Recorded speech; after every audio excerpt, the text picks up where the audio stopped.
ta journée avec le booster.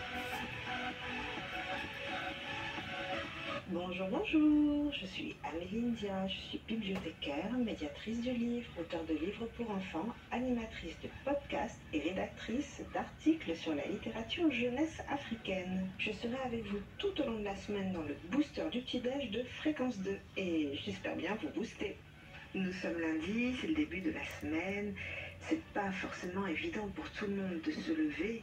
J'imagine que certains sont encore dans leur lit en train de se demander comment ça va se passer pour eux cette semaine. Alors moi je suis maman de 4 enfants et j'ai aussi un chéri. Et il faut parfois jongler avec les humeurs de tout le monde.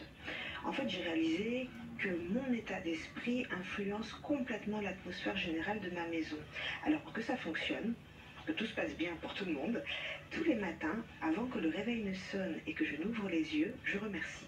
Alors je remercie l'univers, je remercie Dieu, je remercie pour ma vie, pour celle de ma famille, pour la santé, les réussites, les projets, enfin toutes les grâces dont nous bénéficions. Disons que ça pose comme un socle sur ma journée. J'essaie de me dire que je suis chanceuse et que quoi qu'il arrive, il va falloir rester positive. Alors pour ce qui est d'aborder la vie en général, j'essaie de ne pas me mettre de limites. Les cadres c'est bien, c'est important, hein, mais en fait c'est comme les règles, ça existe aussi pour être délicieusement transgressé. Hein, donc les cadres, ils existent pour être déformés, même cassés parfois. Alors quand j'ai envie de quelque chose, je me dis d'abord oui, je peux le faire. Il faut savoir que c'est pas une évidence, hein. Pour moi, c'est le résultat d'un gros travail mental que j'ai fait. Et maintenant, quand j'ai vraiment envie de faire quelque chose, je me dis oui. Oui, je peux le faire. Les seules questions que je me pose, c'est quels moyens, quel délai je me donne, est-ce que c'est vraiment le bon moment ou est-ce que j'attends plus tard. En tous les cas, depuis des années, je refuse la phrase « c'est impossible ». Mon leitmotiv, c'est si quelque chose te manque, fais-le.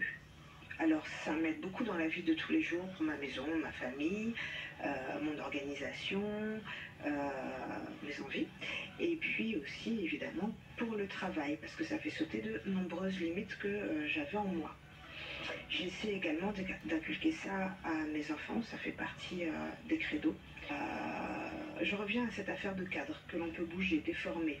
En fait, je pense que j'ai compris qu'il n'y a pas qu'un seul chemin pour se réaliser et que ce n'est pas à la société en fait de déterminer ce que l'on doit faire et dans quel sens on doit aller. En gros, quel est mon chemin de vie. Vraiment, on essaie de dire à nos enfants qu'ils doivent faire ce qu'il y a de mieux pour eux, pour leur famille, dans le respect de leurs valeurs. Voilà, je pense que ça permet de temporiser la notion de réussite. Ça limite aussi la vision de la concurrence, le mal-être lié aux autres. Et voilà, si on réussit les objectifs que soi-même on s'est fixés en fonction de nos capacités, de nos envies, eh bien on peut être fier de soi-même.